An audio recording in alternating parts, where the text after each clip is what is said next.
Good afternoon, everyone, and welcome to the short afternoon broadcast from Brixton Inner Space Outreach, an organization of the World Spiritual University, Brahmakumaris. My name is Bobby John. I'm a student of Raj Yoga meditation.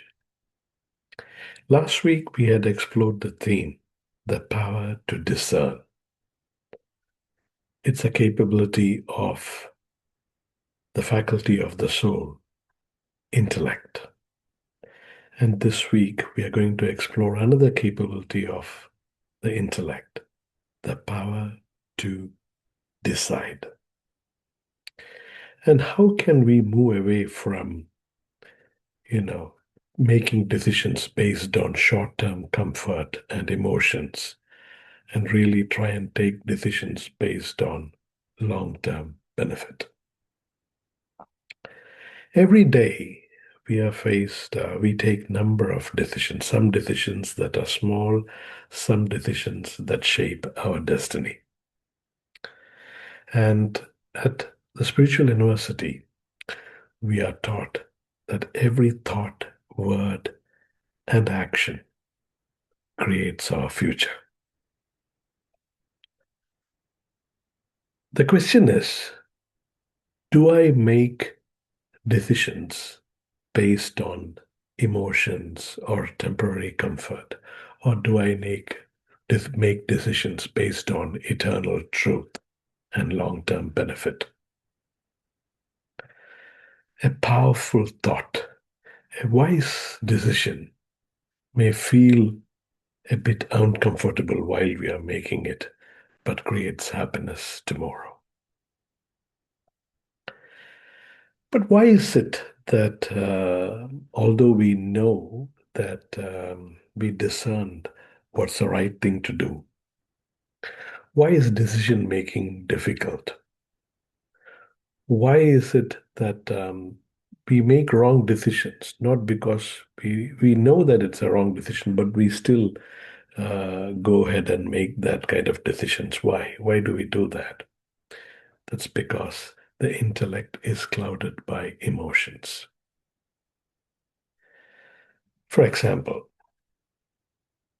the doctor has advised me because I have a heart condition. Doctor has advised me that you need to do walking at least half an hour a day. But come, I have the alarm clock for 6 a.m. in the morning. But come 6 a.m., I look outside and make some excuses not to do the walk. So although I have discerned why I need to do it, I have, because of my laziness or wanting that comfort to be in the bed a bit longer, I don't make the right decision. Somebody has pressed my button, and you know, and I know I should not respond in anger. I should try and respond in a peaceful manner, but still I respond in an angry manner when my buttons are pressed. I know that waking up early morning and doing some meditation helps me with my spiritual growths and improves my uh, power to discern and power to decide and all that. But still, I don't do that because I like staying in the bed. I like the comfort of the bed, and I choose that over getting up in the morning.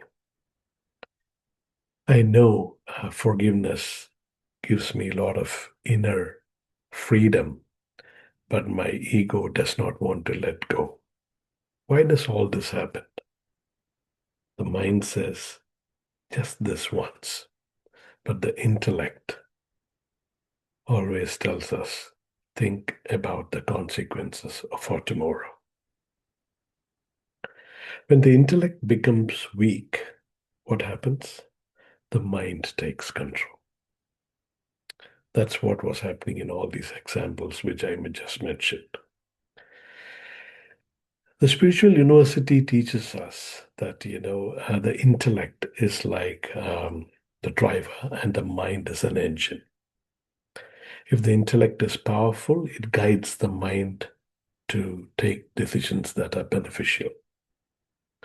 If the intellect is influenced by body consciousness, that is basically identifying with the body, with the role, intellect is influenced by attachments, if the intellect is influenced by temporary comforts, then it loses its power to make the right decision.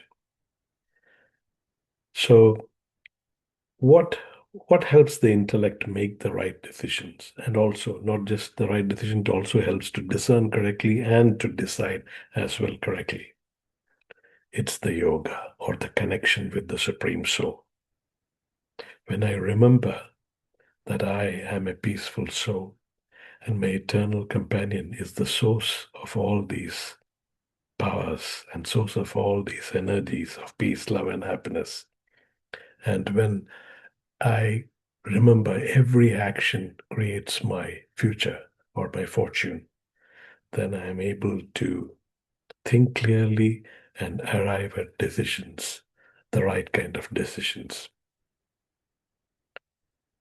So, for the next few minutes, let's try and come into the experience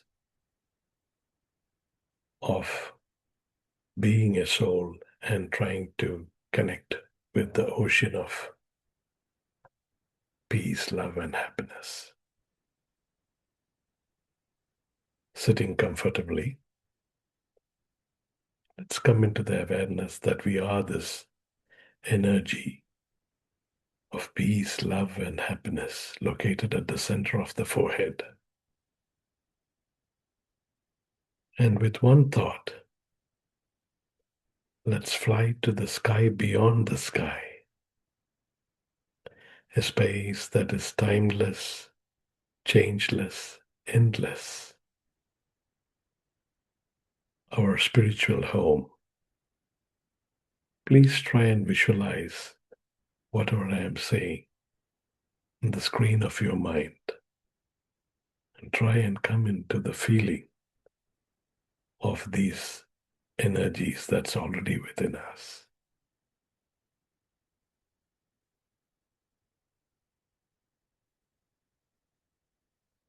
I am a point of light, point of energy.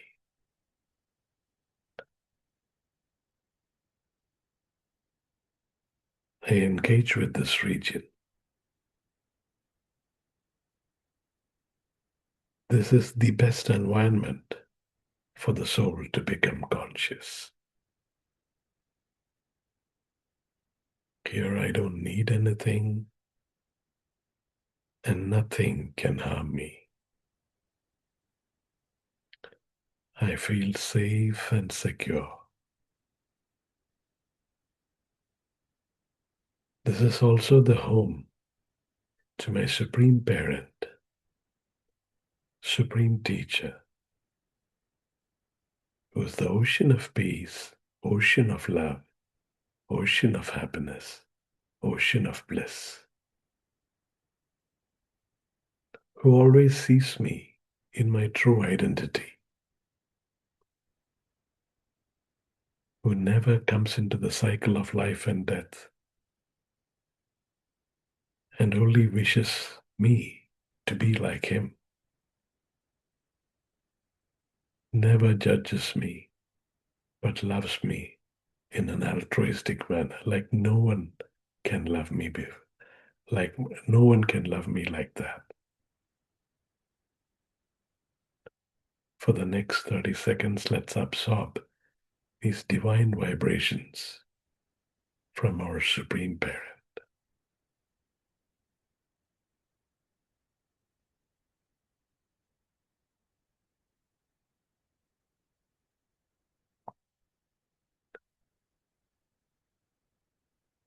Having absorbed these divine vibrations, let's travel back to the physical world and into the body.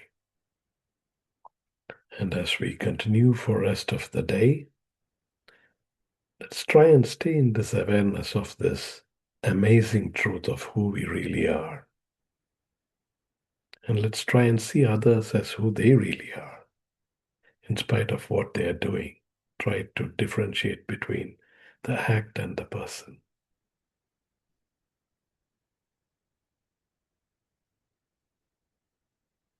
Thank you.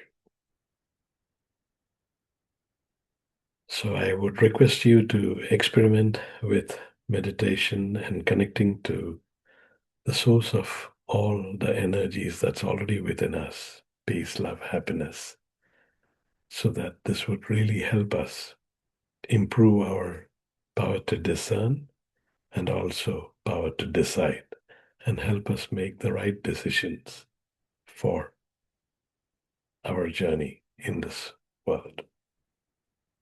Thank you.